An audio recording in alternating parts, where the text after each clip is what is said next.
All right, Death Lineup, episode 2, after the Warriors beat the Denver Nuggets fairly easily, it turns out. If you watched the first quarter and a half, you wouldn't have thought that, but the Warriors win 126-106 by 20. You see a familiar face in Brian there, and then we're bringing on somebody. I gotta read through this stuff. Okay, one of Mav Carter's first employees at the Uninterrupted. He also worked at Bleacher Report. He worked for The Athletic, producing podcasts like Warriors Plus Minus. And now he works for The Ringer as a podcast manager. Ben Cruz, what's up? Double G, thank you for reading the paid list that I sent you earlier today.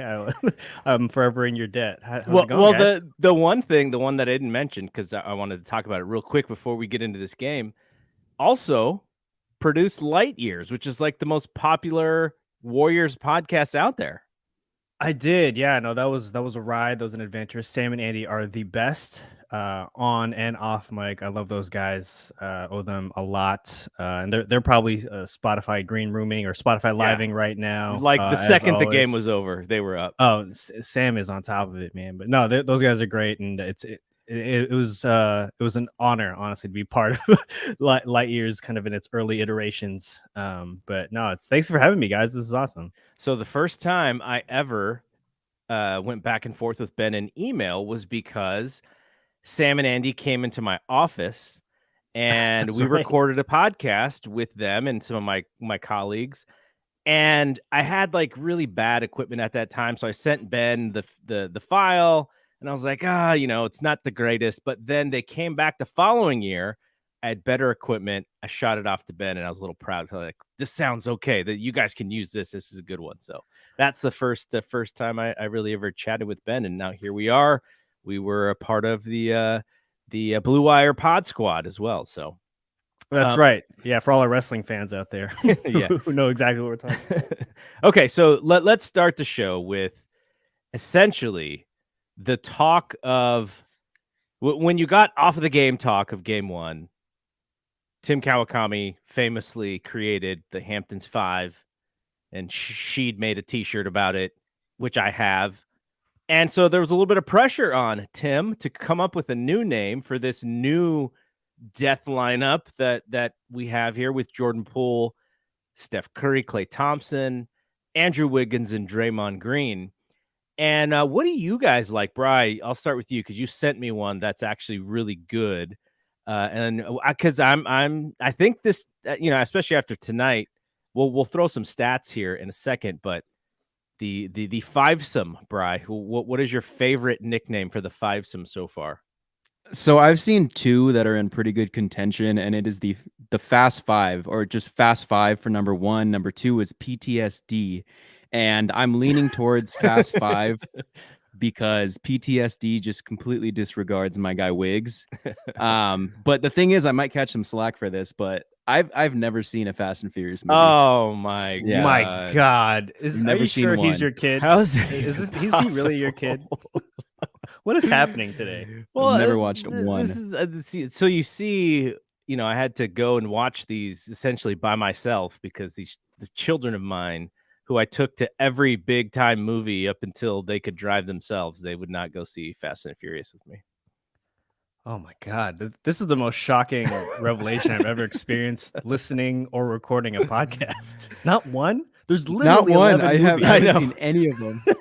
There's literally 11 of them. And oh man. We've got to talk offline because I don't know if you can accept the Fast Five nickname for this. No, that's fair. Yeah. If you haven't seen the movie or just any. If you would like skipped five, but you were like, oh, I saw like one, some of three, I'd be like, all right, cool. You're indoctrinated enough. None. Oh, I'm a sucker for good alliteration, man. Fast Five, double F. Me too. I think it just flows off the tongue. All right, Ben, what do you think about Fast Five? So naturally, big fan of Fast Five. That's my leader in the clubhouse, strictly because of the Fast and the Furious reference. Because look, let's think about this long term, right? Let's say they go to the finals. Knock on wood. Let's take a step back. Western Conference Finals, right? Warriors Suns. You're telling me The Rock isn't making an appearance at Chase Center? You're telling me that?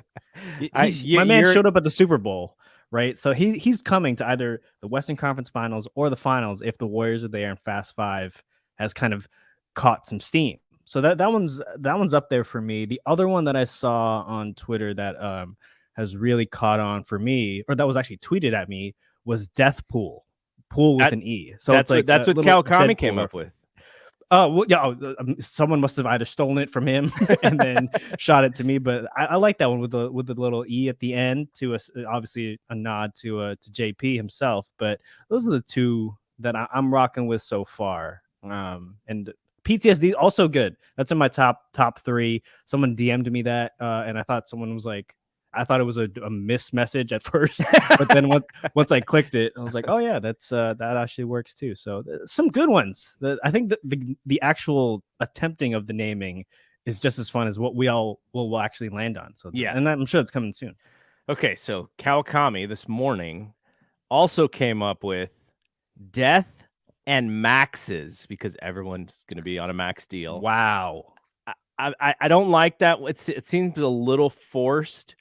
But I give him credit because he is not, he's up for the challenge, right? Because everyone expects him to come up with something, and he's Anthony Slater said, "Nah, don't even ask me. I don't even care. He's not going to take the time." No, he's not. But okay, so I'm down with Fast Five. I think Fast Five is perfect.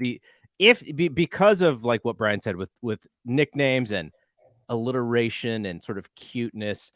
The reality of what this lineup is it's a switch.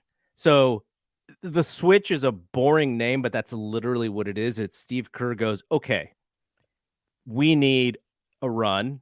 He snaps his fingers, puts the 5 in, and then they're off to the races. What were they when they played? Because they were only there together in the second quarter, correct? And they went on a giant run. I didn't write it down, but does anyone know what that run was? It was something crazy, like 18-3 or something like that. Like they just took off immediately, and I don't know, they couldn't miss. I think it was something like that.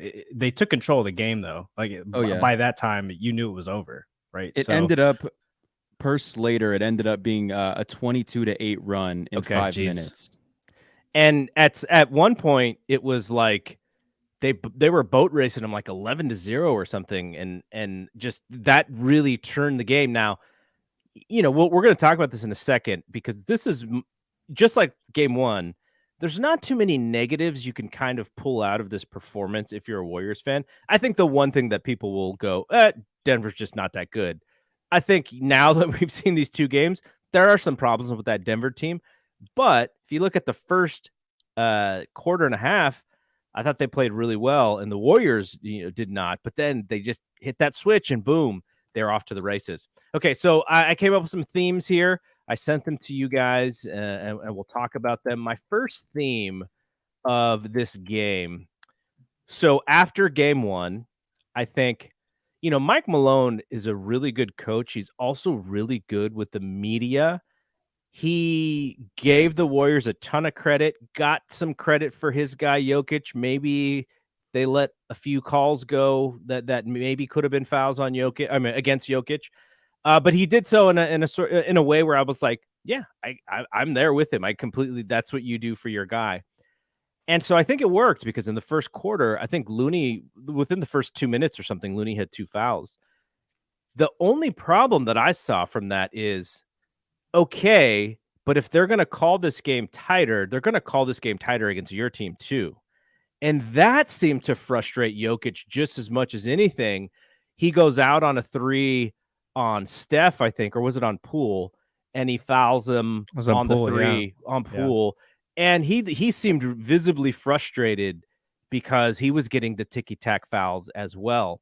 And so that point for me was a pretty big deal, because if Kevon Looney is going to get called for 2 quick fouls, Jokic has to understand that and go, okay, they're calling it tight. I have to also play this a little bit smartly. And I thought he frustrated his self by getting some fouls that, maybe weren't fouls, but that's kind of what they wanted. The Nuggets wanted a closer called game because it would lean towards their superstar MVP, and it absolutely didn't. Brian, do you have any thoughts on that? So I was just looking at it right now, and on Saturday's game, it was the foul calls at the end were 22-22. The foul calls for this game, Nuggets 25, Warriors 20. Yeah. And I know that could be like, I know Kawakami mentioned it on the podcast. Scott Foster is a referee who he doesn't really get intimidated by the crowd. He tries to call a fair game. But I noticed that at least in the last game, it felt like a lot of the Warriors fouls were being forced to like, they were calling it a lot in the third quarter to maybe even out the foul tally. But in this game, they were pretty tight on it early. It looked like it was going to be more of like, I think the main focal point of last game that Kerr mentioned was that, look, Jokic going into game 2 is not going to get 2 free throws. It's going to be way more. I think he ended up with 8 tonight. 8. But even then, like, it didn't feel as close of a game, as close of a called game in the sense of like the referee's perspective. It didn't seem much different from the last game. But what I will say is it seemed like it was more during like when someone would get momentum versus just calling it to even it out. So I just didn't see much. That's going to be one of my main themes this talking about this specific game is because I didn't think there was that much different. And I had said last podcast that I was interested to see what Malone would do because I think he's a great coach. I thought he would adjust correctly. And I did notice small adjustments. It just didn't matter at the end of it. So we'll see. Who's the second best player in this game for, or against the Warriors for Denver? Like not even like looking at stats because we talked about Will Barton had that big first game, but like when you're just watching like who matters out there on the court.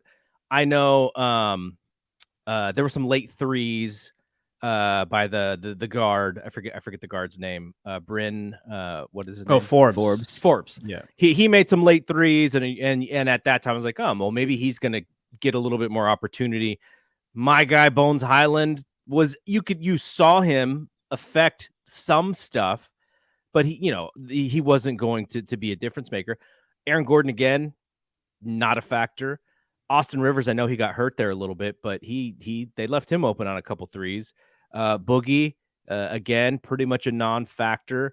So I'm not even sure. Like it's Jokic who's working his rear end off to try and and keep his team in there. But I don't even know who I would consider the second best player in their current lineup. I noticed Monty Morris a little more this game than I did last game. That was really it, though. All right, Ben, any thoughts on how the tempo of the game changed with the early fouls and all that stuff?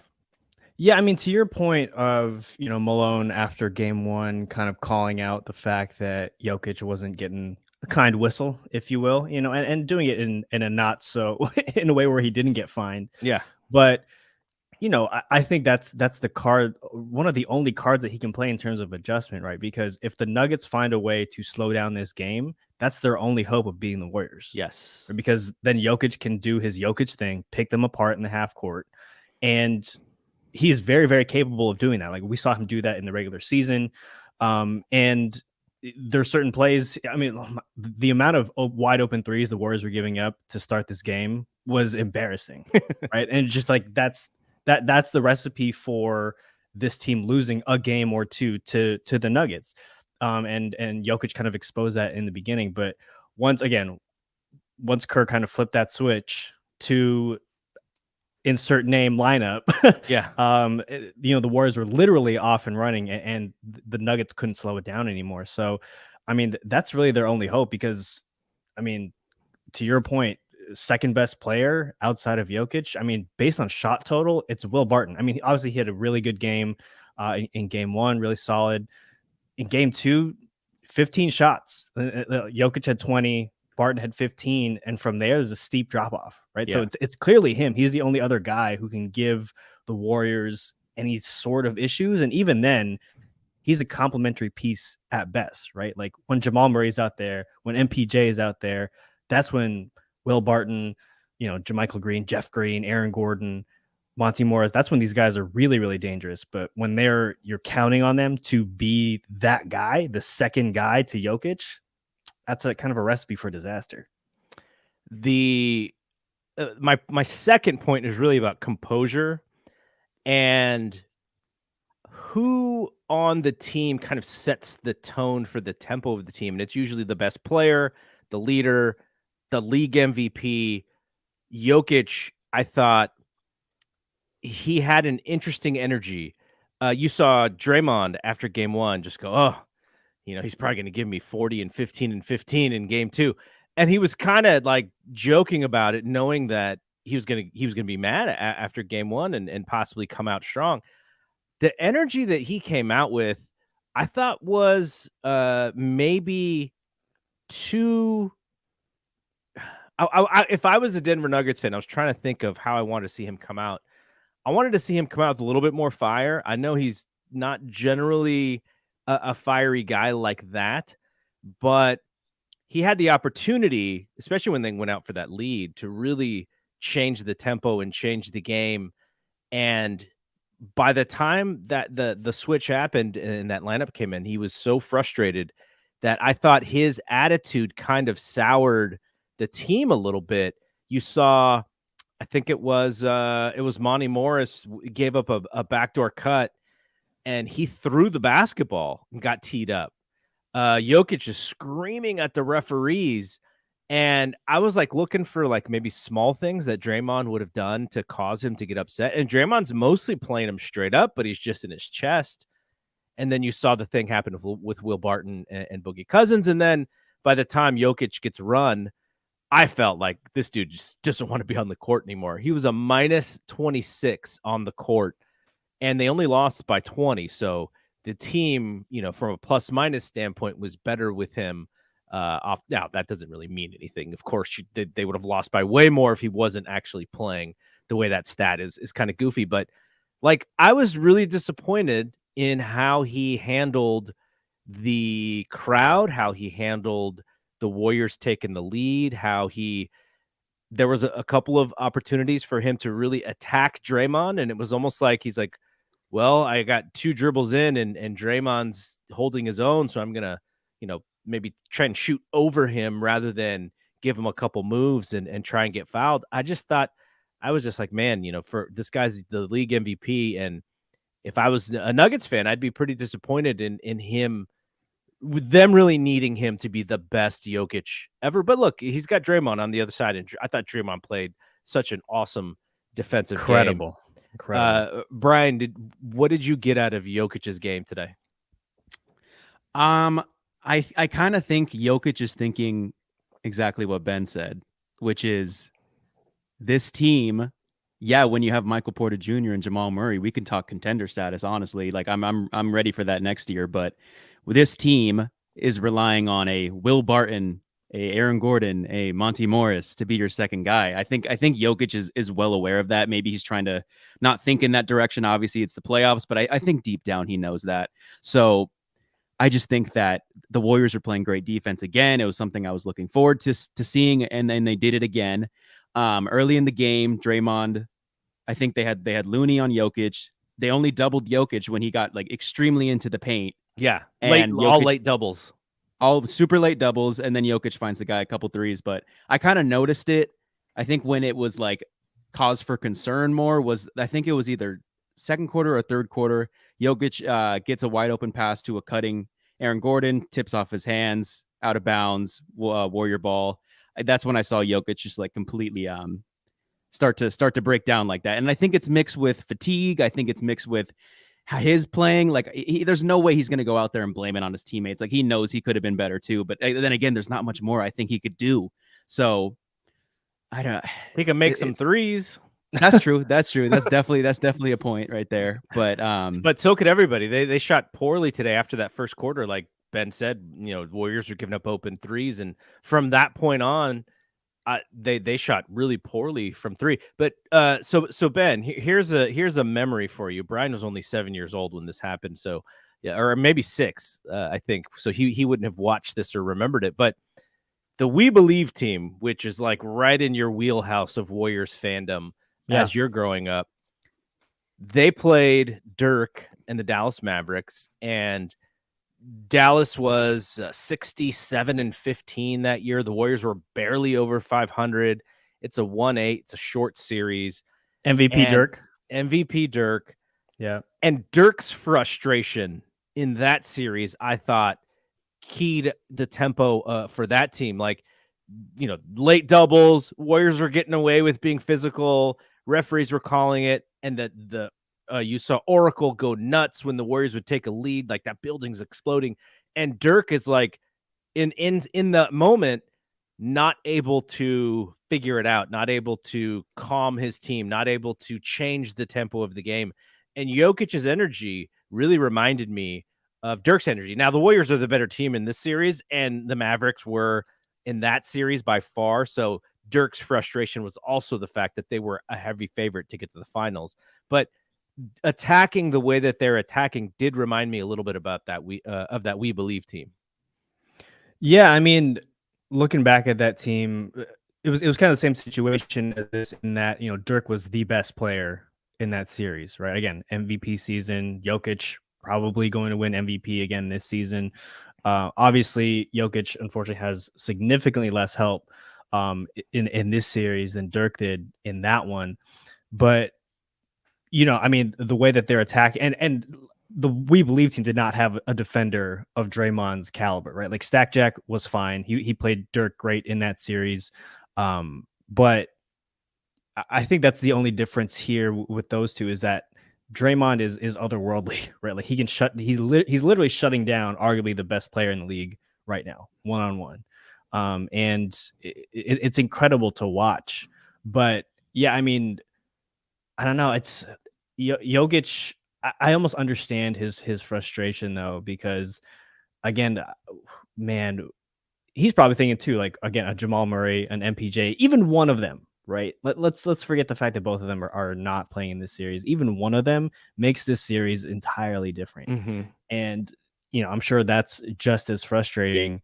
And he doesn't want to go down as another MVP who gets bounced in the first round. Like, people, like, those are like the Russell Westbrooks, the Dirk Nowitzkis of that, with that We Believe year, who kind of like get lost in the shuffle. So it's probably just this whole it's this bigger picture that we're not really looking at right now, but we're looking at him kind of in this moment and in this series. So Anthony Slater tweeted that Jokic has needed 45 shots to get his 51 points, and the Warriors are plus 45 in Jokic's minutes in this series. And really, there's a responsibility of him as the best player to simply play better, and I think they expect him to. Mm-hmm. And the Warriors have done, like you said, Draymond's done just about as good of a job to guard him. And plus, like Brian was talking about, those late doubles that seem to bother him a little bit more than they bothered him early in the game. He was having to shoot over guys. When he went he got close to the foul line and he made some nice little jumpers, but anything extended, if there was any physicality and he did not make the shot, he seemed to be really frustrated. So they've done a great job. I expect him to bounce back. I think we're going to get a Jokic game in game 3. I don't know if it will be enough. But I do think game 3 will be a little bit closer. I think the game will be called, a little bit different as well. We talked about this in game 1. That's the one thing that you cannot predict, is how closely is the game going to be called. Stan Van Gundy was talking about how, was it Stan, or it may have been on a podcast that I was listening to, but basically the adjustment, the team, it was Stan. He was saying in game 1, the players, all they want is consistency. Like, if the fouls are going to be called a little tighter, fine. If the game's going to be called a little looser, fine. But just keep that consistency, so I know how I can play and how I can defend to the best of my abilities. So I think we're going to see some interesting things in game 3, and Mike Malone has to, right? Like, he's got to try something, because what they have done so far has not worked. So I expect whatever they have as their switch, we got to see it in game 3. Okay, last point for me is the spacing and the cutting and the Warriors offense and the passing was out of this world. Now, Jordan Poole had some flashy assists and he got away with a couple. There's a couple that he threw that could have been picked off, but for whatever reason they weren't. And he was highlight film with some of those passes. But Steph and Clay and Draymond and their ability to know where each other is going before they even get there was tremendous. And Poole was fitting in very well. Like there were opportunities for him to kind of do the over dribble, stutter, slip, slide, and he didn't really do it that much tonight. They didn't need him to, but he very much wanted to exist and to excel within the offense. Wiggs, Wiggs sort of kind of disappears sometimes, but I was looking at his box. Wiggs was the second best on the Warriors in plus minus today. He had 13 points, 8 rebounds, 2 assists, 2 of 3 from 3-point land, 1 of 3 from the free throw line. But he was a plus 24. If you were to ask me, like, who, I would have guessed Draymond was the best, next best plus minus to Steph, who was a plus 32. Dear God. But yeah, even Wiggs, he is the 5th guy in that lineup, but he still produces with those guys because he understands how to play basketball. But Bri, any thoughts on the offense and what they were doing tonight? It just reminds me of the dynasty days, even though we're not completely removed from that. Like when that 2015 to 2019, they go to an all-star game and Giannis is literally telling Steph that what you guys are doing out there looks fun. Like that looks fun to me, the type of basketball you're playing. This is the type of basketball he was talking about. Everyone is they're moving with momentum. Everyone's getting shots up. They're going in. The crowd's going crazy. They're all the bench is going crazy. Like it just looks fun to be out there. And I like when it seems like they are like I think Jordan Poole kind of got stuck, shot clock winding down, and then you could just get bailed out because the Warriors are good at just like cutting to the rim. He gets that really nice behind the back pass to, I think it was Bielitsa. Like that stuff, they are just so good as a team, just recognizing stuff like that, those little things. Ben, I follow up with this. Is Steph back? Oh yeah. Did he ever leave? I mean, how about this? Let's just keep bringing him off the bench. He's clearly thriving in this role. This just might be his new role for the rest of his career. You know what I mean? Like Jordan Poole has taken that mantle. He's now the starting point guard. And let's just bring Steph off the bench. I think it just freaks the other team out. Like, what do you do? Like the greatest shooter of all time is coming off the bench? No, I mean, he's absolutely back. I mean, at some point they're going to deploy whatever this lineup is called as the starting unit. Yeah. Knock on wood that they continue to make it, or advance in the playoffs. But against the Grizzlies or Timberwolves, my God, in that second round, you're not going to mess around with these loony minutes. You can bring him in to kind of spell Draymond, but that's going to be the starting lineup at some point. And I mean, when Steph's going, like, how I know Steph is back is when he's dancing, right? Because like when he's a little worried, he's worried about his injuries or he's not really feeling it. He's not really dancing. He danced like 3 times today. And again, it's always that off rhythm, that strange off rhythm dancing that he deploys. Yeah, but that's how you know he's really back. And again, like you said, plus 32 tonight, 5 threes. And that kind of goes towards what my earlier point was. Your leader or the best player in your team, the team sort of follows that tempo, follows that energy. And Steph's energy was great. Jokic's energy was not great, and you could tell based on the score of that game. Okay, so let's quickly talk about the one thing we really loved about this game, and the one thing that maybe a little thing that we should look out for. And for a team who is pretty much boat raced Denver twice, not a whole lot to be negative about. But let's start with the positives. Bri, what is your one positive thing that you really liked about this game? I liked Steph's stat line, and I liked watching Steph. I mean, I like watching him last game, but his stat line was more of a pretty stat line in my opinion today. So that was awesome. There's so many good things. It's hard to just pick out one thing, but I think I like that they're not overusing this fast 5 lineup yet. I know a lot of people on Twitter are like, why don't they just do it like for a long time? And I think it's, you don't want to show all of your cards, maybe, even though we've shown this lineup and what they could do. Let's not push the team to like a 30 or 40 point lead.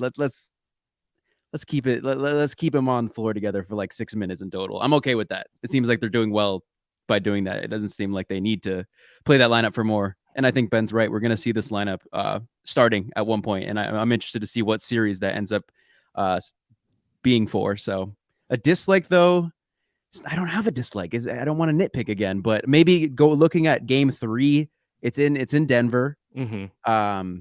Maybe instead of a dislike, like the tiniest worry is probably the consistency of the fouls. You know, the Denver home crowd that's the advantage of playing at home, is maybe your crowd kind of either gets your momentum going or they can react a certain way to referees' call.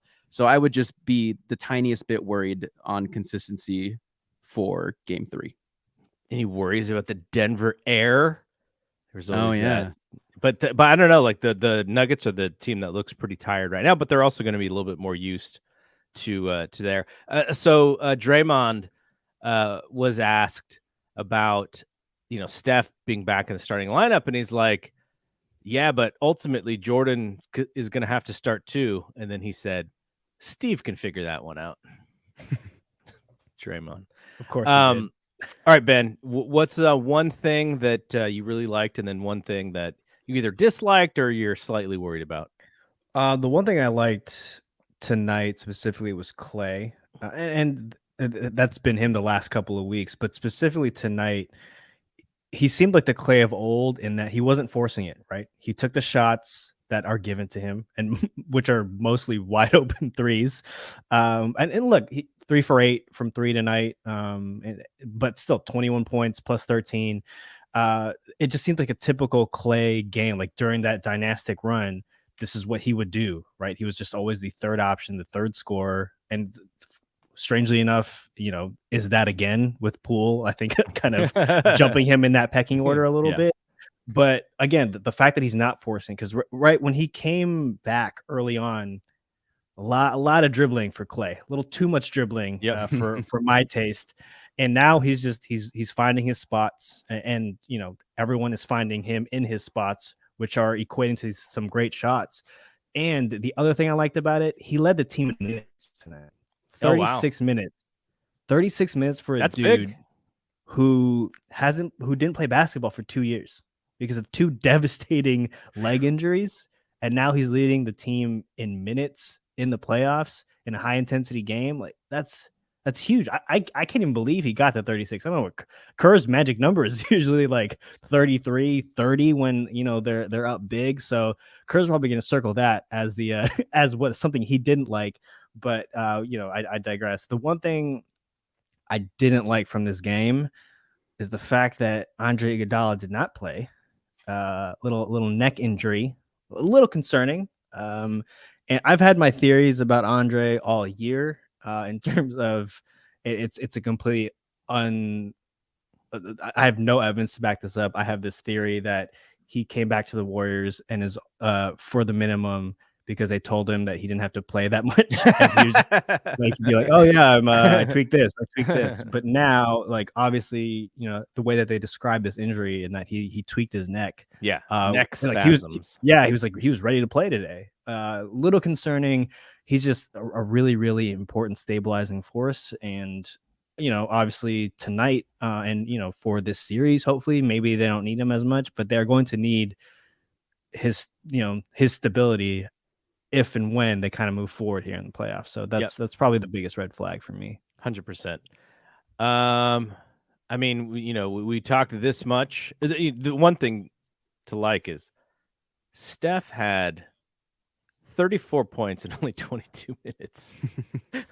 That's efficient. It's crazy, man. So efficient. Crazy, man. 5 of 7 from the 3. And then he goes out and misses 2 free throws. I'm sorry, 5 of 10 from 3 and misses 2 free throws. Okay, so we win all this way. I got to give it up. Our boy, Jordan Poole. Again, credit to GSW Reddit for the Photoshop. I don't know if he did the Photoshop, but he certainly posted it. Pool party, Jordan Poole. Talk about efficient as well. He was also 5 of 10 from 3. So he and Steph both 5 of 10. 10 of 16 from the field. 4 of 4 from the free throw line. Throw in 5 boards and then 8 assists. So he's the second leading rebounder on the team, and then he's the leading assist man on the team, and he's the second leading scorer on the team. At some point, people are going to stop talking about him as if this is a surprise and that it's expected. Now, I think we're going to see if, what happens when teams start game planning Jordan Poole. I don't know if that's going to happen, because can you game plan Jordan Poole if you're game planning Steph and you're game planning Clay? I don't know how teams are going to attack that, but I would imagine Jordan Poole's going to see a little bit more attention as the Warriors go on. This stuff to close this thing out. But Phoenix, Memphis, teams like that who can match up better. I don't think Jordan Poole's going to be this wide open and this slick and wiggly as he is against Denver. But for what they're doing, it's been tremendous. So that's my main, my second, just a quick one. I just want to shout out Bielitsa, 5 of 6 from the field, 10 points. And he had kind of the worst plus minus of someone who played more than 11 minutes, but I like seeing him shoot with confidence. He was getting to the hole. He was driving with confidence. He was the recipient of some nice little passes because he made the right cut. We pick on him a lot, but we got to shout him out when he has a good game. Okay, the one thing that I would say I'm a little worried about, or that I didn't necessarily like, I think the start of this game was so rough in that if this was Phoenix or if this was Memphis, maybe even Dallas, if Luka's playing, that lead could have got up to the 20s and the Warriors would have been the one on the other side of that. Thankfully, Denver couldn't capitalize, and then they hit the switch and they turned that game around. But there were moments, I think they were down like 11 or something in that second quarter, and where I was watching it going like, I know they have some runs in them, but against the better team, that 11 might have been 20 pretty quickly by the way they were playing defense. The only other small thing is, can someone go find Otto Porter's 3-point shot? Like, it just disappeared. 1 of 4 again today, some wide open ones, because he is also the recipient of being wide open at the end of the shot clock because they're closing out on all the shooters, and he's just like wide open. I would love to see him knock some down, because when he knocks down threes, that team is so excited for him to do that. Okay, so last couple things here. The one big sort of question that I had for the beginning of this series, and Ben has already talked about it, which is, can the Warriors and the elder statesmen of this team stay healthy? And unfortunately for Andre Iguodala, he was the first one to miss a game. So that's one. Now, Steph only played 22 minutes. Clay, I thought Clay was laboring a little bit, and then all of a sudden he hit like 3 3-pointers. I was like, okay, it was just, he just looked like he was, a little slow. But Andre missing, I think that's going to be a thing if it continues. That could be something to hurt them. But otherwise, we just have to wait and see. All right, Bri, your segment here. It is time for Kuminga Watch 2020. Yeah. Kuminga, 4 minutes and 46 seconds. 1 steal. 2 turnovers, -3. I know he stepped on the baseline when he got trapped. Yeah, he was so frustrated. I saw his face. He was so frustrated. I don't know if it's because he's not getting run. I could assume, but I mean, just keep your head up, man. Don't show that frustration. Your time will come. So Ben, this segment of the show, the Kuminga Watch, comes from during the season. Brian posed to me, we're probably halfway through or a little bit more than halfway through, and he said, how can you not think Kuminga's going to not be part of the playoff rotation? And I was like counting all the guys. I was like, well, if they're healthy, he's like 9th or 10th, and a lot of times the 9th or 10th guys don't play in the playoffs. And so Brian's thought was they're going to have to find opportunities for him to play because he just does things that no one else on the team does, which I completely agree. But also, Steve likes to play vets, and he likes to play guys who make smart plays. They may not get out there on a dunk like Kuminga, but so we're tracking it here. We're tracking it. Denver, for whatever reason, he hasn't gotten much run, and maybe, if the Warriors are up 3-0, and I'm not saying that's going to happen because I don't want to, I'm not that fan. It's like, oh, Denver's crap. Like we're going into Denver. Denver can very much come back in a game 3. Absolutely. But maybe, if Denver continues to collapse, maybe he does get a few minutes there just because, if somebody gets hurt, which we thought with Andre today, who's going to be the recipient of those minutes? Maybe it's Kuminga. It wasn't really Kuminga. It was like, GP3 will play a little bit more, and that was kind of it. But I think this segment is more just trying to make me eat my words and that I lost the argument we had mid-season. It's not it. It's not it at all. You love Kuminga. I love Kuminga. I bought a bunch of Kuminga cards at the beginning of this season. I want him to play too. I'm just very interested to see how Kerr plays this thing. And it's more or less like if he gets in the game, it's fun because he's the youngest guy on the team and he's going to be the future of this organization along with maybe a Jordan Poole. So I want to see him get in there too. Steve, I could see him, just the way that he is making sure that, we have to play this perfect game before we can put this rookie in. Okay, so last things here before we get out. So next game is Thursday. It is a 7:30 start, so another late one. I wasn't even planning to be here. I was actually supposed to be in Tucson, where Brian's grandparents live and where Brian went to school. But my wife got a sinus infection, and so she's been in bed for the last 2 days. So we're still in the Bay Area. If she feels better tomorrow, we may leave on Wednesday and drive out there, and then I won't be available for Thursday's game.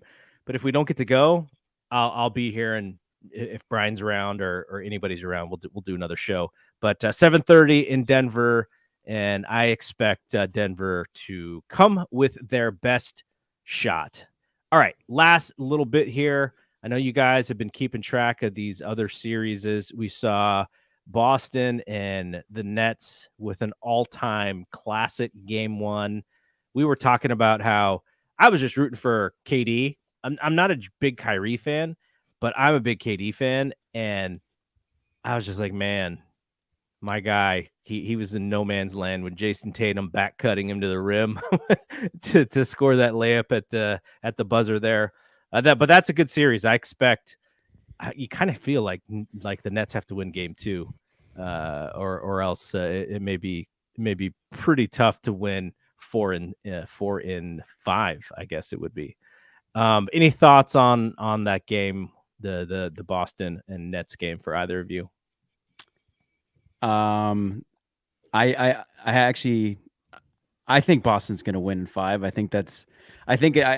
I told my buddy Alex, who's on a podcast I do with him, he's a big Nets fan. And after the Nets won the play-in against Cleveland, I think he was, I think Bill Simmons, or I don't know if this is a universal term, but called him like a homer, right? If you root for your home team a little too much, he was like, oh, Nets in the finals. Oh, get ready to see the Bucks. The Celtics are going to be easy. So I think I as an NBA fan who's been watching the season a lot, I think the Celtics are going to win. But as someone who wants to hate on my friend's favorite team, I also want them to do it quickly. I think the thing though that I really liked from the NBA was to put today's Dallas and Utah game on NBA TV, because I was not going to watch that game. You could argue that Toronto and Philly should have been there, but you could argue it. But game 3, we're going to have Novak's Matisse Thybulle not playing, so that could be a little more interesting of a game. And he got a half vax. He's half vax. Yeah, half vax. Oh, okay. Yeah, he got the first shot. Yeah, even weirder. Yeah. Why? Yeah, why get one and not the other?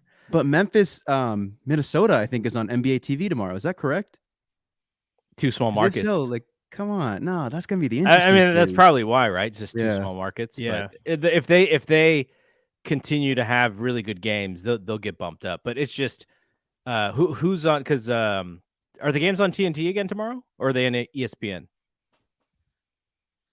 I didn't check. I just heard about this NBA TV Memphis, Minnesota, and I was not prepared to hear that.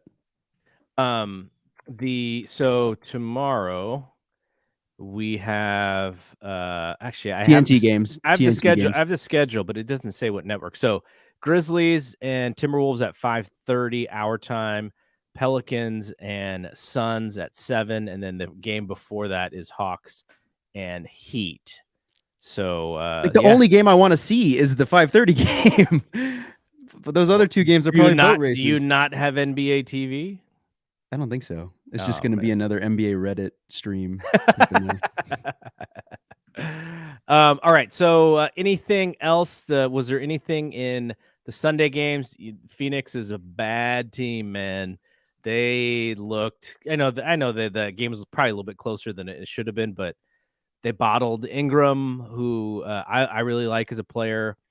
But they're a really good team. We saw the Christmas game. We know the Warriors match up well, so I think if we could get there, I think that's probably the best series in all the playoffs. But yeah, Minnesota, Memphis, that's something to keep an eye on. And big ups to Dallas because they did what they needed to do, which is win one in Utah and hope that their guy is better. Because if they play 50-50 and Luka is there for at least the last 3 games, I think they win that series. But man, that's a big question mark because he was doubtful today. He wasn't even questionable, so he was doubtful with that calf thing. I think Dallas makes the Suns sweat a little more too. So I hope that happens if Luka's back. Yeah, Utah has no business. They should be ashamed of themselves. Like I like Jalen Brunson. I think he's really, really good. The fact that he dropped 40 on you tonight is like Quinn Snyder needs to just light up his team because the Jazz on paper are a very, very good team, right? I mean, probably the person who should have won Defensive Player of the Year, Rudy Gobert. Donovan Mitchell is a stud. Their team, just top to bottom, is actually really, really good. It baffles me, and I still can't figure it out why every playoffs they just always it seems so that their ceiling just always becomes very, very apparent really, really early, right? And they just do it to themselves. And again, a Mavless or a Luka-less Mavs team should have been food for Utah. Yep. Like they should have blown them out and won 2 games. Yep. Right. They should be up 2-0 right now and going home looking at a sweep. And again, I like Jalen Brunson, but the fact that if you look, I think the headline on I think it was the BR app or ESPN is like Jalen Brunson and Maxi Kleber go off for Mavericks. Like, come on, man. What are we like? If you polled a bunch of just random NBA fans who don't watch the game that closely, there's no way anyone's naming Maxi Kleber, right? Yeah. If you're like, name me a Dallas Maverick, it's like Luka and then maybe Boban. You know what I mean? Like it's going to be a long time before you get to Jalen Brunson and Maxi Kleber. So the Jazz have got to figure some stuff out. And again, they should be ashamed of themselves, but they don't deserve to win this series. All right, before we get out of here, there's one other person that we kind of have to give love to because Ben and I were both early Warriors World guys. Did you do some podcasting with Sheed or did you do some writing for Sheed? I did both. So if you got to go back in the deep archives, but I did some writing for them. And then the first ever Warriors World podcast episode is me and J-Ram. Nice. So you got to dig though. Brian's a J-Ram fan. Brian likes J-Ram. I'm a full squad guy, man. That's my guy, man. That's my guy. I've met J-Ram a few different times. He's just the grind, right? Like he's just grinded his way into his stuff. I very much respect that. David Lee made him famous, and he took it and he ran with it. That was my first Warriors World shirt. Was the full squad shirt? Yeah, full squad. I think everyone that was. We got to double check with She, but that's probably got to be one of his best sellers. Yes, I'll never forget that clip. Like as long as I live, just the full squad thing, and then David Lee looking for Jordan in the scrum. He was like, "I'm gonna make eye contact with this dude." Oh, there he is.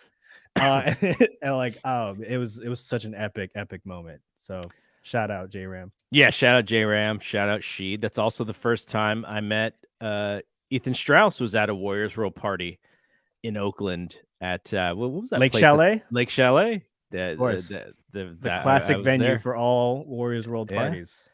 Yeah. Steinmetz. I met Steinmetz at one of those parties. Yep. Always Joel Wright used to pop in. Our buddy Miles. I've hung out with Miles a few times at Miles those parties. There. Bayshawn. Oh man, we're just reeling off all the names of Warriors Twitter. yeah. But she deserves a lot of credit for just doing the community stuff that he does. Absolutely. I've told him in the past, he's kind of shy about that whole stuff, but tremendous ability to create community and to bring people together. And look at, I know Ethan was, writing Warriors World stuff before going to ESPN and The Athletic. So opportunity, to get on was awesome. But yeah, that's a good place to end it, because those are some good times and some good memories and good place to meet some good people. So thank you, Ben, for hanging out with us. I know you were even working right before you jumped on with us. Bry, again, hanging out, and we'll figure out if we're gonna do something for episode 3 or not. Bry almost has as many podcasts as I do. It's kind of crazy. Between the two of us, we have so many podcasts. Every time I fire up Instagram or TikTok, it's just Brian on my feed. I'm like, dude, you just take a break, man. But I think it was because of he got some reps at Vover. That's why he got the Vover reps. Shout out to Vover. Shout out to Brian for carrying us those early days. Videos, man. Oh, That's vintage at this point. All day. All right, guys. Thanks for hanging out. We'll be back. We'll see what happens after Game 3. If I'm in town, I definitely want to do something. But yeah, thanks, Ben. Thanks, Brian. I'm Double G. See you when we see you. Peace. Thanks, guys. Peace.